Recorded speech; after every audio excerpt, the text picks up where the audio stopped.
Good morning, good evening, good afternoon, wherever you're watching this video.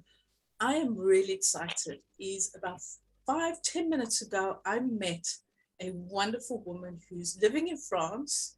I knew nothing about her because we've been introduced to each other through a mutual friend. So it's like walking into a room with a total stranger, and the only thing I knew was her name. She's told me a little bit about her story, and I am really excited to share her story with you today. So, welcome to Stories That Inspire. And today I am talking with Yasmina from France, and she is I'm going to leave her to use her own words to share about her experience. So, welcome, Yasmina, and I'm really, really chuffed to have met you.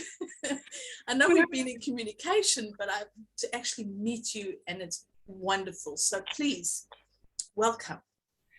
Thank you for that. So I am Yasmina Kasmi. I was born in Belgium, and I spent my little childhood in Belgium, and then I had an accident, a fire, which burned all the house, and I got a twin sister and a brother. And the house, because of an accident of electricity, the house went fire, and I was hospitalized I've been hospitalized, sorry, for 1 year, and I was in a coma. And then when I recovered from my healings, we moved to Morocco.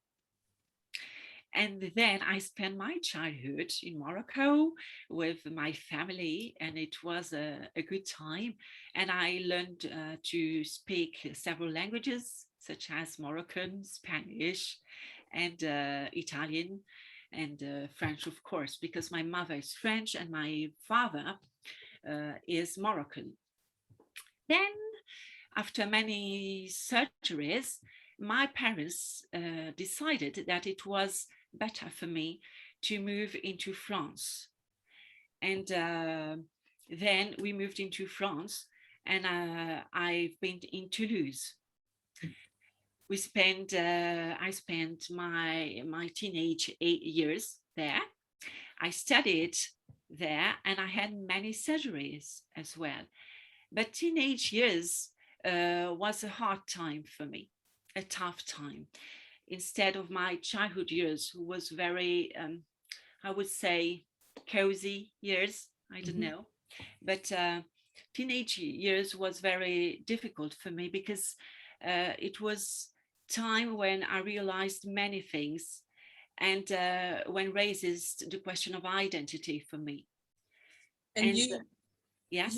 you were noticeably different from having the operations and the scars from the burns. People could see that you were different. Yes, people could see. Some of them couldn't see because I kept moving into different countries. But I think the first person who could see that was myself, because I had an operation about the eyes because they were quite unbalanced, and the surgeon did an operation who he balanced my gaze, Mhm. and then he changed my look, my gaze, and Mhm. it was hard for me to look myself in front of the mirror and to say, but who is this girl? It isn't my original gaze. So you almost became a stranger to yourself. Yes, it was a tough experience for me, and I said to myself that people I knew before know how I was, but people I will know will never know who I was, you know. And so it was a kind of mourning for me, the time for mourning, and to realize that I will never be what I planned to be. I would never be like others. It was, I was different and I had to accept it. And at that time, I don't know if I was mature enough, but I went into depression because I couldn't um, undergo other people gazes. Uh, I found them very hostile, even though they weren't. But I lived them as such, and then it was, as I said, very hard for me. I was hospitalized, and I asked to see my surgeon because I thought he was the only person who will be able to understand what I meant at the time. Even my twin sister couldn't share that because even though we were physically similar, we were very different, even in temper. And she did her utmost to help me, but she's not a professional, and she didn't have the maturity maybe and the experience of an adulthood just to help me, even though she know I love her, but it's very different thing. She was almost too young to help you as well. That's it. You know, a teenager and not, like you said, having that experience and the knowledge of how to help. Yes, exactly. But I just want to underline the thing that those kinds of experiences um, make you more mature, and it makes all the family mature and different. Okay, and that is very important. But at the time, I felt alone and isolated. I cut myself from the outside world, and I refused to speak. I became almost muted because I haven't spoken for 3 years. And so I asked the surgeon to see the surgeon, and he found the right words at the right time. And that changed the direction of my life. So And just this a is question here, important. you almost chose to become mute? So it wasn't a physical thing to being mute, it was almost like an emotional um, reason or an emotional connection to not wanting to speak or say anything. Uh, it was an emotional I choose. I choose it because it was, I would say, the instinct of survival, a kind of instinct of survival. Because in silence, I constructed, I built my own personality, you know, and I needed it. It was vital for me. And I tried to preserve to preserve myself from the others, and it was the way I chose to do it. Was it I almost like don't think now that it is the best way, but it was hopefully for me. It was good for me. so it was almost like a coping mechanism, a Yeah. way that you could cope with the situation you were in then? So how did you communicate? Did you write notes, or how when you needed to communicate anything, how did you communicate? So I made an exception for school. I I I talk in school, but not uh, inside the family. You know, the familial noxious. You know, uh, I because at the same time, those kind of experiences sometimes are very hard, as I told you, for everyone in the family. And my parents split up and they divorced at the same time. And I think that everything came at the same time. So it was a kind of protection, you know, a shield, you know, for the others. And because because I could feel that I was different even from my parents, from the way of thinking. of my parents and my sisters and brothers. It was a hard time, but I knew that I have to find someone else, someone from exterior that could help me. And it was the surgeon, because maybe he symbolizes or embodies health, maybe health, salvation. I don't know what happened to my mind, but the thing is that anyway, he found the right words to make me to help me to handle with the outside world, with the others. Okay, and one thing he told me that I was, and it struck me at the time, that I was better than himself. And at the time, I'm sorry, it is very emotional because you it was human. It was the I think now the most beautiful sentence, even as a teacher, now that I am a teacher, you can say to someone, to a pupil who is suffering, who is always putting you on a pedestal. He said, no, you are better than myself. You got all the qualities to cope with the others. And that was very important. For instance, this is just one of the sentences he told me, but it changes, it switched the directions of my life, as I said. And I needed to hear some words.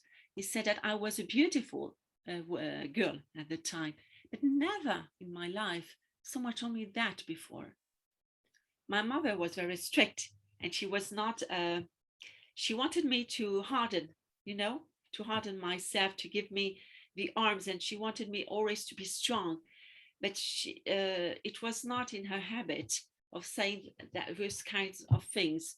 She showed things, but she never told things. Okay, and I needed to hear those kinds of sentences at the time, and these words saved me as well.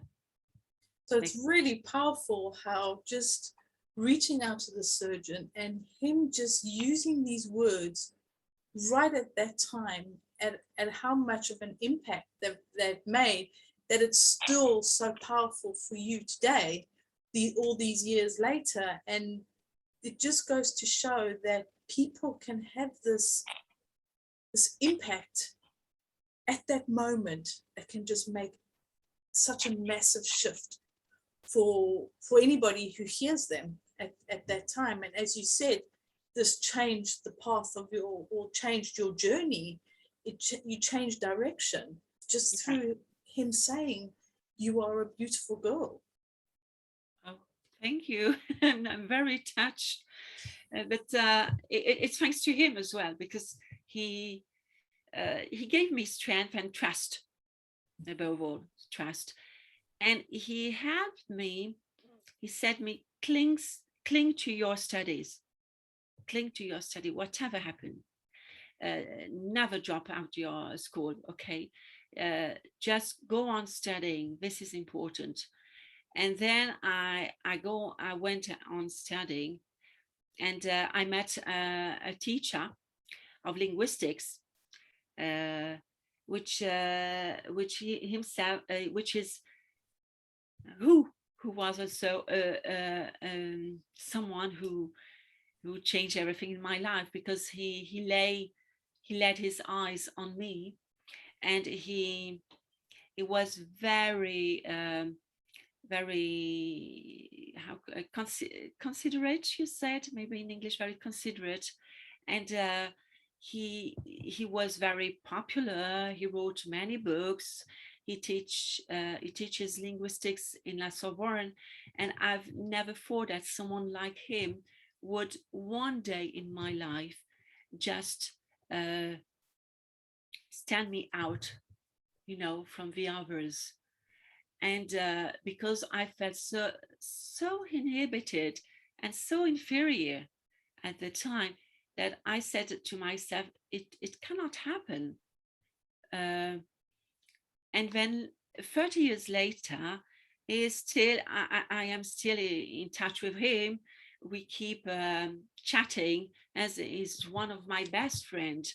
But and I told him just 2 or 3 years ago that the impact he had on me and on my life. And it is very important to say things, because now I am a teacher. I am specialized in linguistics. I speak many languages in order to share things, to share the words with the others, hoping that it will help the others and resonate into someone. Maybe just one word is enough to help. So it is very important to say things, and not get muted as I did. But maybe it was necessary at the time, Well, I find this really wonderful that you've had a surgeon who, at that time that you needed, shifted you and helped you to change a direction and to go almost in the right direction. And then you had a teacher, and these are both sort of figures of authority. These are figures who we look up to for advice, for skills, for learning, whatever it is that we need. And you've had a teacher who, again, guided you, helped you, supported you, and helped you to shift direction or be on the right path that you needed to go on. And I love how you were muted for 3 years, and now you speak different languages to be able to share, and as you said, to use the right words so that hopefully somebody else will hear what you have to say, and you've not just stuck to one or two languages, but I think you mentioned Portuguese, Spanish, Italian, English, French, Moroccan. That's 6 that I've counted. A bit of German, but I don't speak German anymore, but I studied German. And it's language is powerful and words are powerful, and which you've just explained how powerful just a phrase, a sentence can be, and how that can really lift somebody up who's at the bottom, at rock bottom. And just words can just, we always hear about words that knock us down, but to hear how words can also lift us up. And these are what these two people did, is through the words, they've lifted you up, guided you. And as you said, now you teach, you talk, you teach and you speak different languages, and you teach English and French at schools and university. So share a little bit about where you've landed up, so sort of where this has taken you, and the way that you are sharing your story. I just want to add something about what you said. Yes, I think words can kill sometimes, can hurt, but it can as well heal, And those two, you say, authority figures were for me the first friendly figures. They were the first friends I have, the really friends I have. And I discovered that, I think, at that time, at the same time of all that. And to have a friend is not easy for a burn survivor. So there were, the common point is that they are older than me. They are, I think, at least 10 years older or much more. But I needed that. And I could understand. The thing is not the difference of age. Is it in the words you use, the quality of words you use. And I wanted to use this word, to share these words with others. So I wrote my own story, that I translated into English in order to share my journey, in order that I hope these words will help the other and will have an echo to the others in the book I wrote. And at the same time, I've subscribed to an association in France, which is called Birds and Smiles. And I am a moderator. And moderator is not just, it's not, I would say, it Like doesn't. figurehead, you actually get involved. You're not just directing. You actually get into the middle of it and work Yes, with it. yes, but once again, I use words. Moderator is someone who calm down people, who soothe things, and I think this is the interest I find in this position in the association, to help again other people to find the right words to their own healings, and their own emotions. So I think that in that sense, whatever the language may be, it is very important to find the right words to convey a message that can be helpful to the others. And that's a very powerful but important role, is to know consciously using the right words, and to your experiences have helped you to not necessarily know exactly the right words, but also know the right words, if that makes sense. And Exactly. because you're coming from a place of experience, as opposed to, I think I understand what you're going through, but you actually do understand what they're going through, because you've been there, you've had the experiences that you've had. And I think that's really important, that you are the, as you said, the moderator, because it's almost, you can bridge the gap between burn victims and people who've never experienced being burnt, and who don't really understand. They must really sympathize, but it's not the same as understanding or having had the same experience. And it's almost like you are that bridge that helps both to learn about each other. Yeah. Yes. Yes, I agree with you. I hope so. I hope so. I have a bridge, no problem. But the thing is that uh, the the words, sometimes that doesn't resonate the same as for one person to the other, because of their story.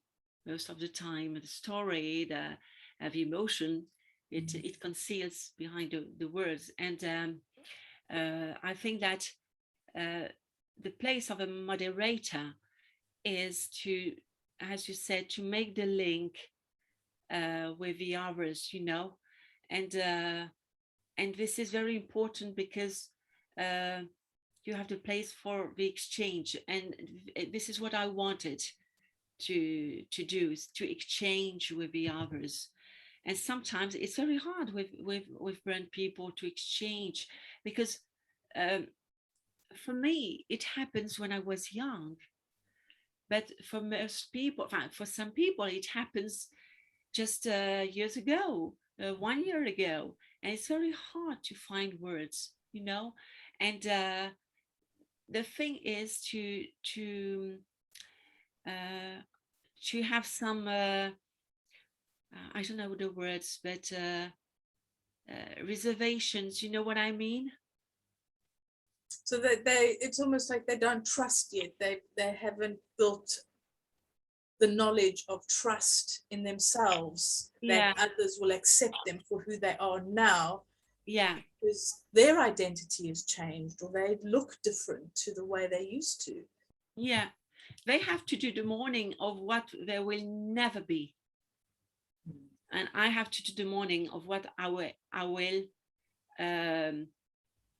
I will never be as well. But they have a story behind them. I knew it is as if I was born with my scars. For Well, me, you've lived with it longer and adapted or got used to it, whereas they yeah, in the beginning phase, and as you said, have that mourning period, have that process that you go through when something so drastic changes, and you have yeah, this not only physically changing, but a lot of pain that you going through, and whether this pain will ever go away or not, or this it's an instant change in your life. It's not like you choose to drive a different car and you just got to get used to how the gears work and then that's fine. This is a huge change that impacts everything: relationships, friendships, yeah, families. yeah, sure. And when you are in the hospital, you are it's quite maternal. You know what I mean? Mm. Atmosphere. Like a bubble. You're in a bubble. That's it. Exactly. You are in a bubble.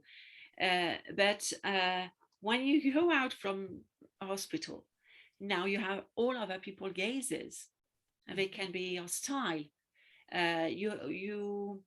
You have to define and to cope with other people gazes. I had to cope with it, and it was very hard for me, very tough. It was very painful, much more than the scars, because the scars, it is just like that. You have uh, it is you have to endure it. You have to endure it because it is in the process of healing, and healing takes time and work.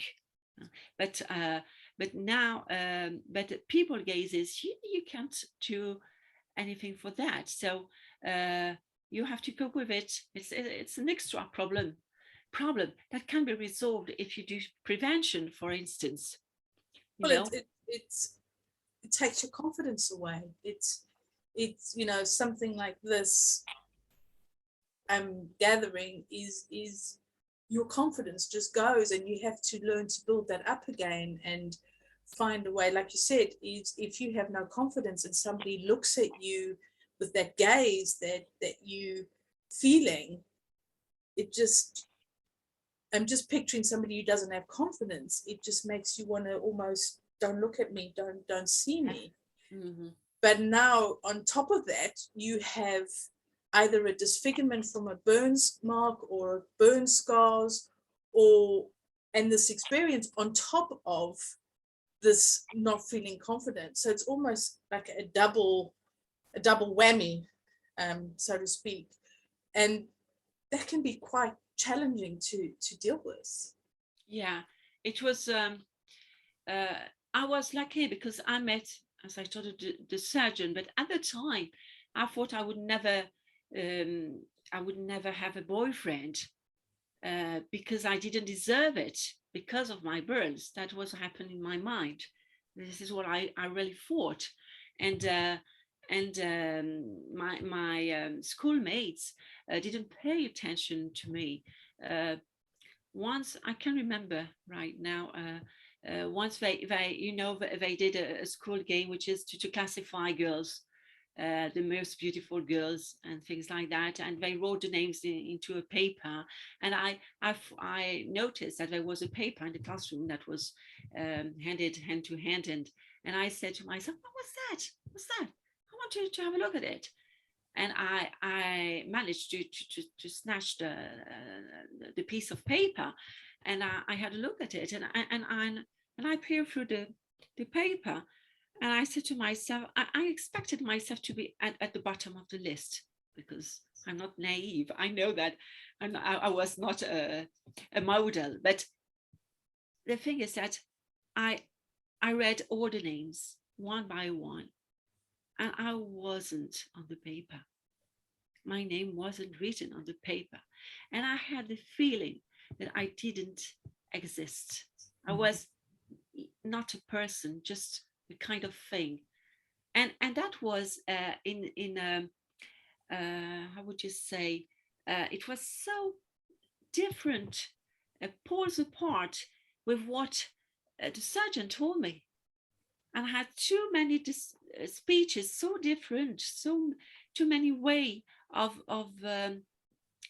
behaving, that I chose to believe the surgeon, the adult, and I chose him like a figure, as you said, maybe of a friend for me, much more of authority, because I knew that this was the right path for me. He paved the way for my future, and that was important, the discrepancy between both speeches, both ways of looking at people, and that's always very difficult to cope with.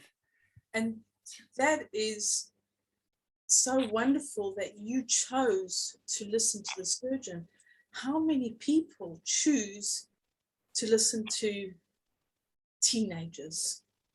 And even without your experiences, teenagers today, how many times do they listen to their teenagers who haven't put their name on a list, instead of an adult or somebody who they admire and who knows better? They're not listening to them. So it's really wonderful that you instinctively knew which way to go and who to listen to, because it would have been so easy for you to have that feeling of, I don't even exist, I'm not even on that list, I don't exist, and gone down that route. But instead you chose to listen to somebody with more experience or more knowledge, or just had the right tone. Whatever it was, something in you just managed to get you that way. And this is something that I often talk about, is we have a choice. Who do we listen to? And I love that you really explained the story, because it just shows you have a choice who to listen to. And everybody has that choice. Who do you listen to? And I really love that you went that way instead of that way. But maybe it was because it was the first time I have heard that those words. I don't know, but I think it was a good choice because he gave me strength. But even the teacher, both are very important, because I wouldn't be just in front of you if they hadn't been here for me before. So I think it's thanks to other people as well, and never forget that, because most of the time we forget people we have. So this is very important, and that's why I would like to do an exhibition. I told you it was about burn survivors. I would like to make burn survivors look different, to change other people's gazes on burn survivor, because it's not easy for them to exhibit themselves. And the choice I opted for was that it was black and white pictures, and that they could very artistic pictures, not just pictures which are who wanted to show you their scars all the time. It has to convey something, and the topic is, how can you overcome your burn survivors? And when I was young, when I look at my surgeries, I projected some landscapes on them. For instance, on my face, I thought about a lunar landscape, and here on my arms, I don't know if you can see, but there is a bridge here, and I thought there were many stones, and here a river that runs through my arms, and this a student who who came and saw me, wanted to work on it, and her name is Ambeline, and she asked me, "Can I draw all the pictures or the landscape you had it in your mind?" And she drew all the landscapes, and she took pictures of them. And I think this is the imaginative, um, work of mind is very important to overcome scars. Um, Another burn survivor chose to use tattoos on his scars, and then he made a hole in his it's a nape, his nape here, and then he suffered from other people's gazes, and then he couldn't bear people watching him on his back, so he made this picture to to make them understand that he couldn't stand that. So he said, with a hole, maybe it will make people flee, you know? It depends. But the idea is that you can overcome things thanks to what you project. It depends on you, to what you project on scars.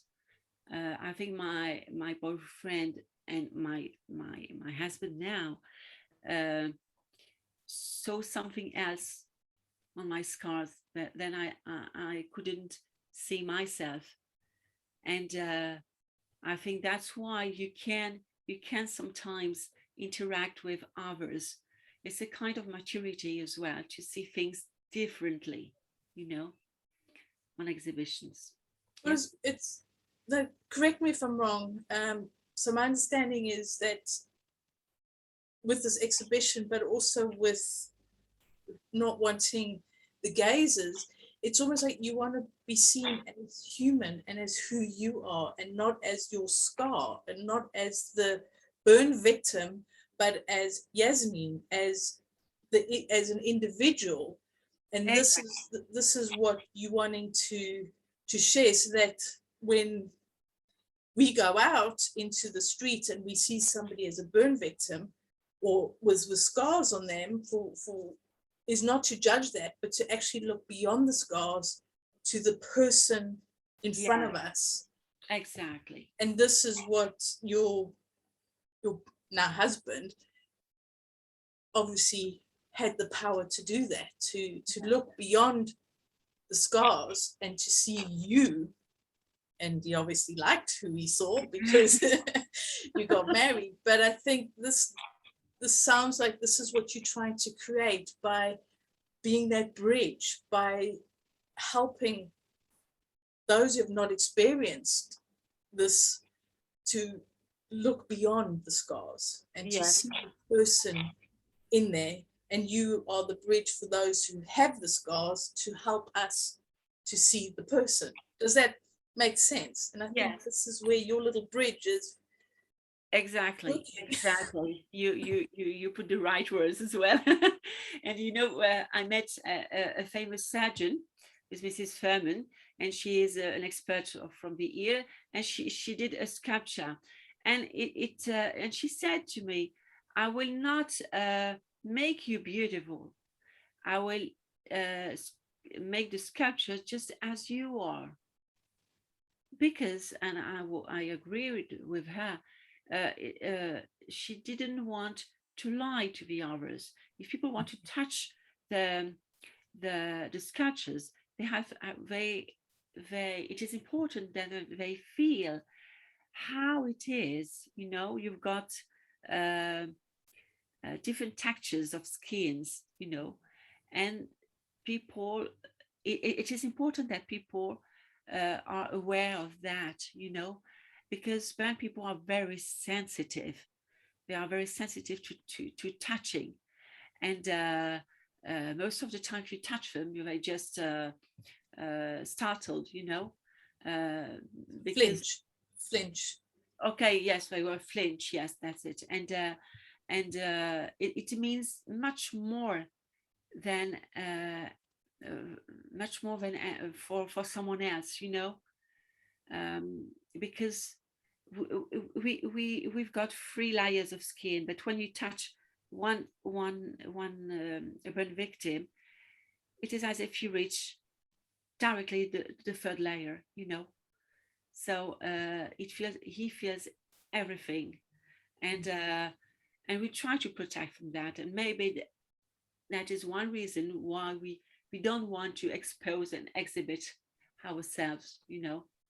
And I would like to change things, you know, to change other people's gazes and to make them believe that you can meet people, and we are not monsters, and we are not so different like that. Sure, we are different, sorry, and it is very necessary to admit it, to accept it, to go beyond, you know.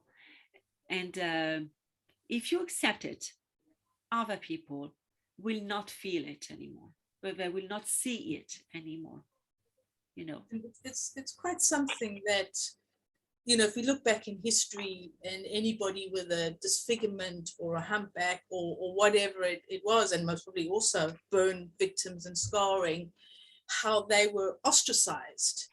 Yeah, And we are now, we like to call ourselves enlightened and, you know, broad-minded and everything, and yet if you look different, you're still ostracized. yeah, And it doesn't necessarily have to be through scars or disfigurement. It can even be just the color of your skin where you are. And it's sometimes really amazing how we as a society like to think how open-minded we are and broad-minded and everything, and yet we are still so, you've got to look just right. And I know, you know, a lot of people will blame social media and all this imaging, but that's not a new thing.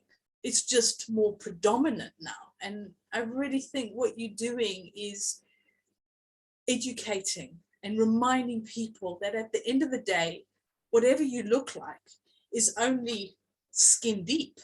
It's not who you are, because yeah, who you are is much deeper than that. It's inside, it's internal, it's part of you.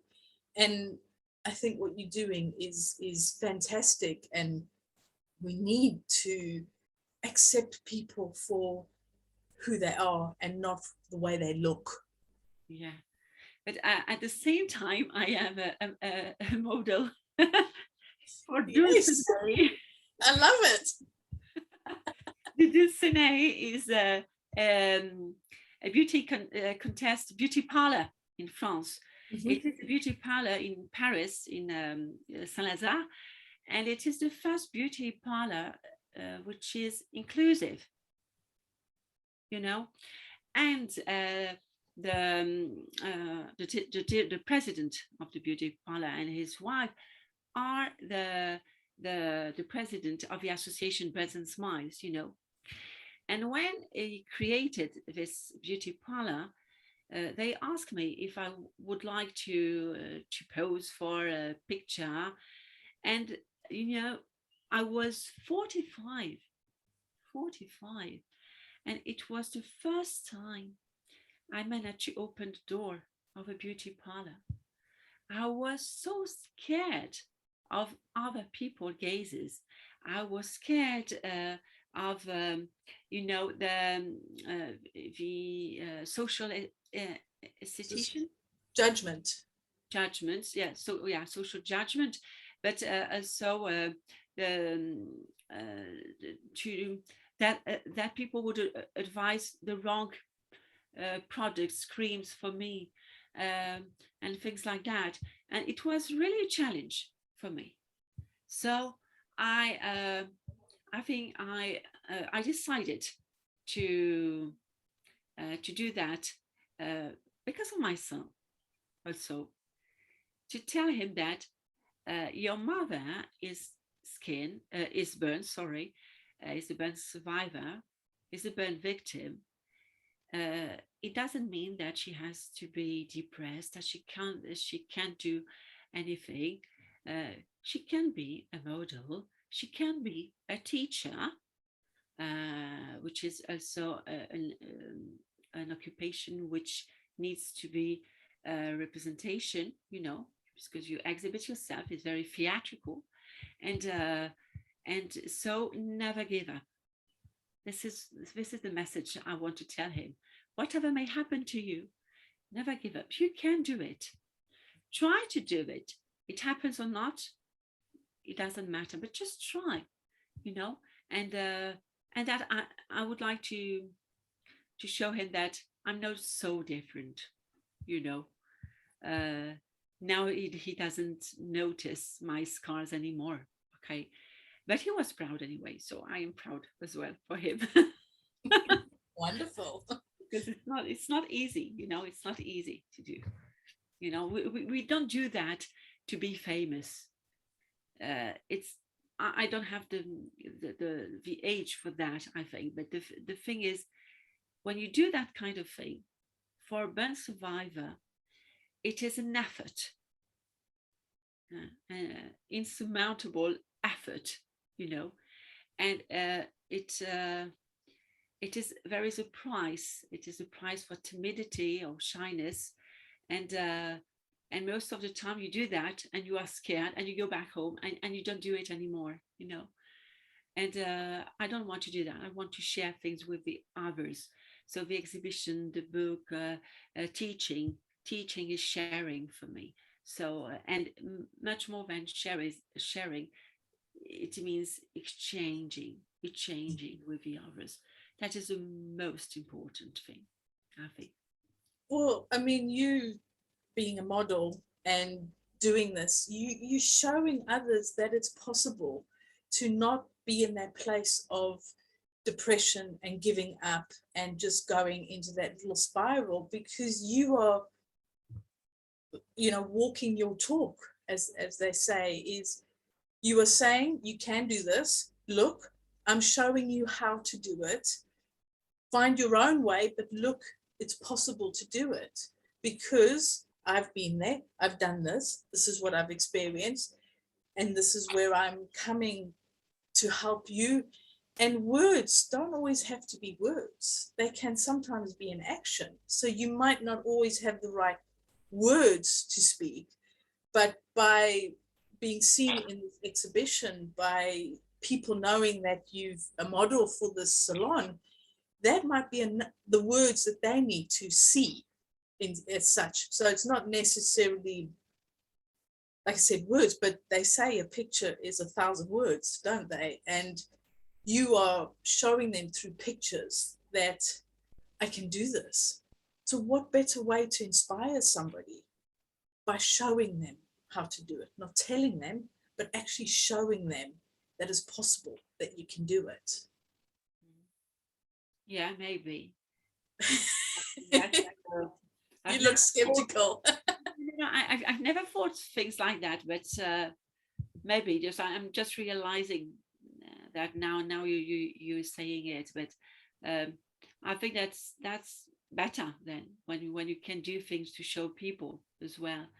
But I didn't do that except the model part for my son, but the other I did it instinctively, because I was passionate and wanted to do a lot of things.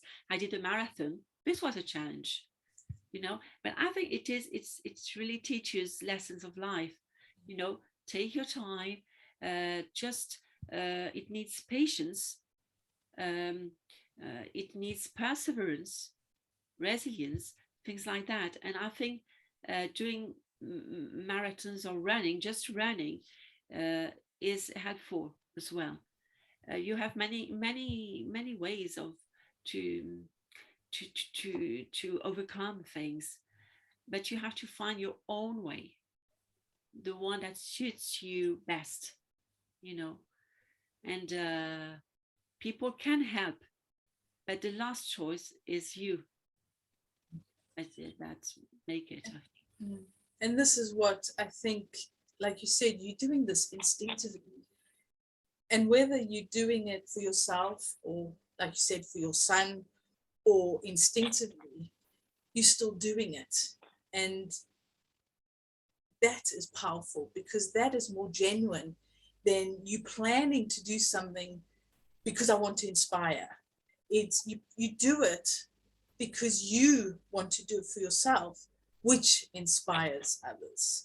So there's that authenticness to it, and there's that realness, because you're not doing it for others.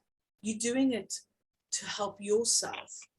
But through that, you are helping others, because they can see that you're doing it. And when you come from a place of genuine and from the heart, that says much more than when it's planned and schemed and it's organized. Then it doesn't feel the same. And if I go back to the surgeon and these teachers who are friends, they spoke from the heart. They didn't think, okay, let me think, what does she need to hear? Oh, these words sound good in my head, let me see. They spoke from the heart, and that's what made the difference. They didn't plan it, they didn't do anything, and that inspired you. Can you see the angle I'm coming from? Yeah, this is very important what you said, because um, I wondered, and I've been wondering for a long time,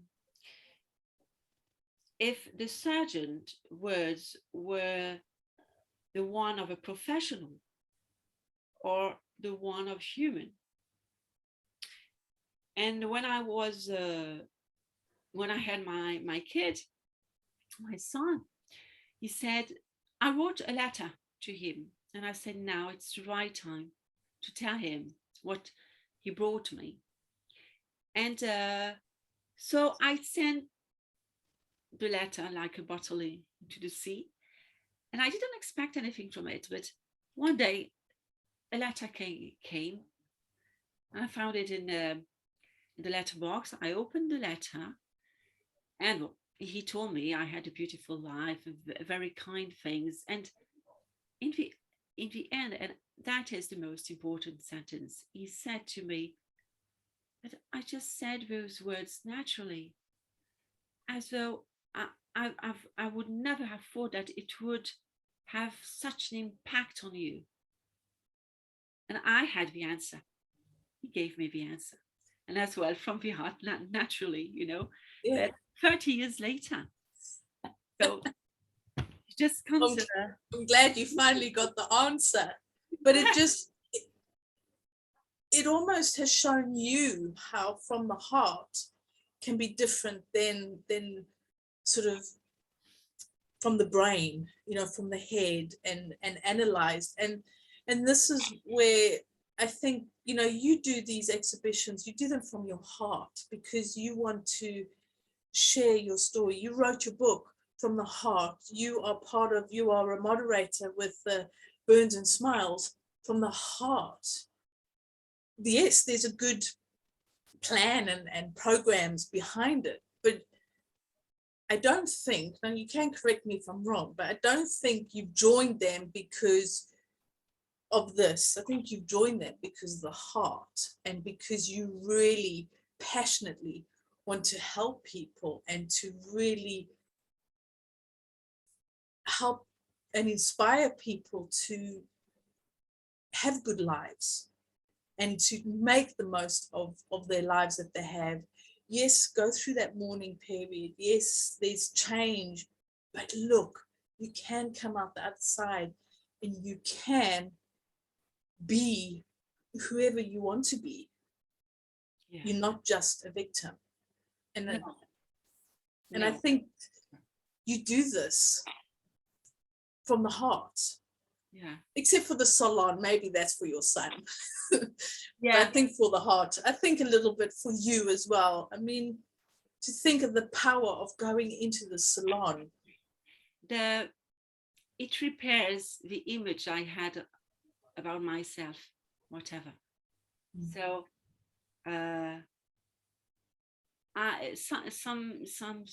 some younger pupils told me that I was ugly, things like that.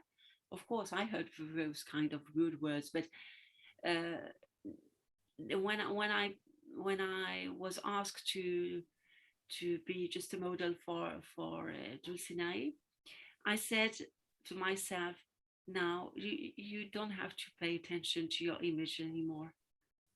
The um, in French you say la page est tournée, the page is turned on. No, I go to some, Page. yeah, you know, and that's for me, that is the main point. I do things, yeah, uh, by heart, because it has to, by heart, sure, but it has to make sense for me. You know, I would never undress myself just like for a selfie or things like that. It doesn't mean anything for me. Um, the thing is that it has to convey a message to make sense for someone, not just for the pleasure to be something or someone or things like that. And I think that is very the most important. And when I was young, I wanted uh, I wanted to be a singer. I was very shy and things like that, and I didn't dare to do that because I was shy. And I said, one day you will be a singer. So this is the next plan, you know, to be a singer, to sing something. I like imitations, but I would like to sing something. I have always something to prove, you know, to be challenging for me, because we have just one life. Life is short, and I want to make the most of it. Whatever happens, I want to make the most of it because I know the price of life, you know, and I want to do so many things. And I was so scared of cameras that I created my YouTube channel as well. I love this. Yes, I've created for 1 year now, almost 1 year, and I gave English lessons, English lessons for vocational high school, you know, because I got students, and in French high school are not very considered, you know. It is the people send their students there when they don't know what to do later, you know, and when their future prospects are uncertain. So most of the time they go to vocational school. It's rare when it's a choice, you know. And I would like um, uh, to to give a sense to that kind of teaching, because for me it's very important when you do cooking and when you do take care of children. It means a lot, you know. And I would like to help students as well, because there is nothing, no video about that, you know. So once again, it was hard for me um, to see myself, to watch myself before the camera, because it's not easy. And when I do that, I don't look at myself as, are you doing this or that? No, I just someone, a teacher who is doing an English lesson, and that's all. My burns, scars are not and must not be taken into consideration, into account, because it is not the point, you know. And this is very challenging because for the first time I do something uh, without thinking about, oh, what people are going to think about my scars. I don't do that for that. It is something else, just like someone else. And now I can measure the path I did, because I was very timid when I was young, very timid. And now I said, okay, you did that. That point is all right. Another page that is turned, you know. And this is important to do. So you've got many things. That is That is so wonderful, and I look forward to hearing you sing one day when Yeah, you I hope so. do it. I'm very shy to do that, but There's always one day. You never know. yeah. It's great to have something to aim towards. I just really appreciate the time you've spent sharing your knowledge, sharing your experiences and your story with me today, and really being open and honest and vulnerable in the experiences that you have had. But before we go and before we say goodbye, I would just like to offer you, would you like to share, or do you have a last thought or an idea or something you would like to just share with the audience before we go? What I want to tell to the others is that do never give up. Trust yourself. The most important thing is not how people look at you, is not other people gazes, is what you think about yourself. Love yourself, accept yourself, and after that you will feel better, and you will be able to give to the others, to share with the others, to exchange with the others, and never give it up. Everything can happen, you know, and never let anyone tell who you are or what you must do. Uh, you are the master of your life, and you can do things. Um, just once again, trust yourself, and I trust yourself. I am the first one who trusts yourself. On that note, I couldn't make it any better. Thank you so much. It's such great advice. Love yourself, trust yourself. Really, really great words of wisdom. Thank you very much for watching. I hope you've taken some nuggets from this video, have taken what you need, and what do you need to hear right now. Please do subscribe to the channel. Share this video with those who you think need to hear some of the words that were spoken today. Until next time, I'll see you soon. Take care. Bye.